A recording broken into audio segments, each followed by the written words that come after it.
Hi guys, I'm Tom Migot from Tom Migot Photography, and today we're going to cover a little bit of the history of photography. What is photography? The term itself derived from the Greek, photo meaning light and graphene meaning to draw. Interestingly enough, every year around Christmas the big brands such as Nikon, Canon, Sony and the others, they all submerge us with one single message: their latest camera is the camera. Before that camera there was no such thing as a camera, nor was it photography. Or was it? The very first camera was invented roughly around 1,000 years ago, and that's what we call a pinhole camera or camera obscura. The concept is very simple: just one box, and on one side you have a pinhole. So in that box it's totally pitch black. The concept is having the light beams traveling through the pinhole and bouncing at the back of the box. After a while an image is being projected, and that image is reversed, and that's some physics theory. That was great. But the major drawback is that we didn't have any mean to capture that image. So as soon as the light went off, well, there was no more image. And it took us about 800 years before man succeeded to capture that image, to record that exposure. The very first one was Louis Daguerre, and he used a silver-plated copper media. This was fantastic. That was a revolution as such, but it did take several minutes of exposure in order to record that image. Roughly about 40 years later, the first negative paper was invented, and that was Henry Talbot.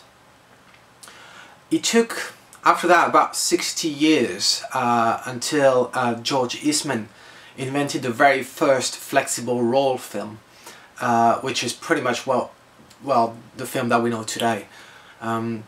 But, however, it's only in 1940s that a film would be able to handle color as we know it.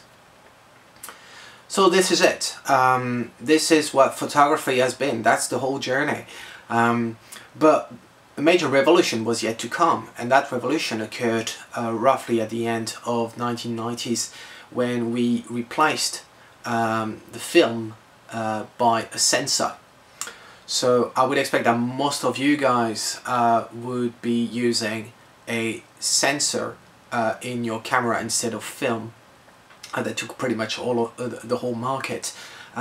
What is a sensor really? Well, a sensor is a light sensitive chip, and a current goes through it and capture all the information the light has to provide, and that information is then gathered in one place and then used to produce an image.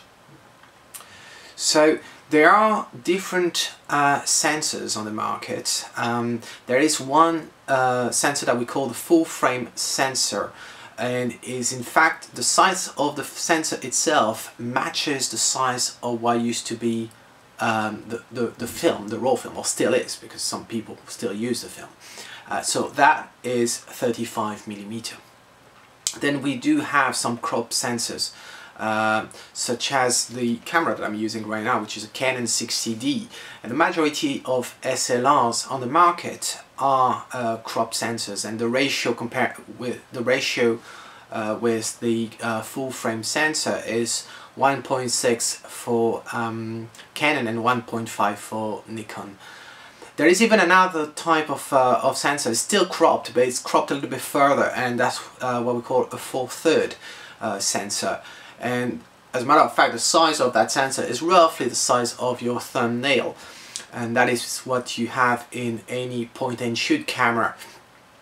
So what's the difference really, besides the size of the sensor? What does that mean for the photography?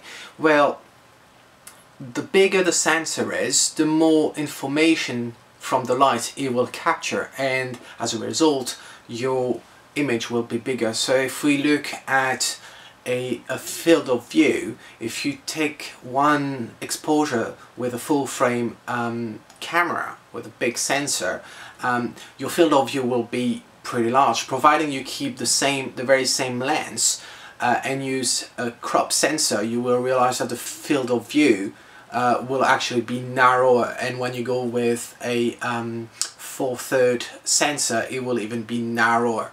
And then you have phone camera on your phones, and as you can expect, the sensor is even smaller, and so the field of view will be smaller, but that's providing that the same lens is used throughout the experience. So this is it, folks. I mean, that's a little bit of a history of photography. There's a little bit more details on my blog, when you have the address right here. I invite you to go there and comment and ask questions if needed. And until next time, this is Tom Migot saying, if you like it, capture it.